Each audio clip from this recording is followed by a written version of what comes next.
আজকে কিছু মানুষ ওই নবীকে আমাদের মতো বলে আখ্যায়িত করতেছে। আমাদের মতো মানুষ, আপনাদের মতো মানুষ ওই নবীর সম্মান কেমন করতে হবে, তো এরা বলতেছে যে বড় ভাইয়ের যেমন সম্মান করতে হয়, বড় ভাইয়ের যেমন সম্মান করতে হয়, এতটুকু সম্মান নবীর। নাউযুবিল্লাহ বলে যে ব্যক্তি নবীর সম্মানকে, নবীর ইজ্জতকে, নবীর ইহতিরামকে বড় ভাইয়ের মতো মনে করে, তাহলে ভাবতে হবে ও মুসলমান নয়, মুসলমান থেকে বেরিয়ে গিয়েছে।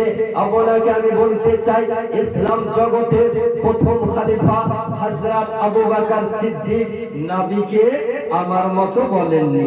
ইসলাম জগতের দ্বিতীয় খলিফা উসমানে গনি, উমরে ফারুক নবীকে আমার মতো বলেননি। ইসলাম জগতের তৃতীয় খলিফা উসমানে গনি নবীকে আমার মতো বলেননি। ইসলাম জগতের চতুর্থ খলিফা হযরত শেরে খোদা, মুশকিলে কুশা, হায়দারে কাররার, সাহিবে জুলফিকার, ফাতিহে খাইবার নবীকে আমার মতো বলেননি। ইসলাম জগতের পঞ্চম খলিফা ইমামে হাসান নবীকে আমার মতো বলেননি। ইমামে হুসাইন নবীকে আমার মতো বলেননি। সাহাবীগণ নবীকে আমার মতো বলেননি। তাবেঈনগণ নবীকে আমার মতো বলেননি। সালফে সালিহিনগণ নবীকে আমার মতো বলেননি। ইমামে আযম নবীকে আমার মতো বলেননি। ইমামে শাফি নবীকে আমার মতো বলেননি। ইমামে মালিক নবীকে আমার মতো বলেননি।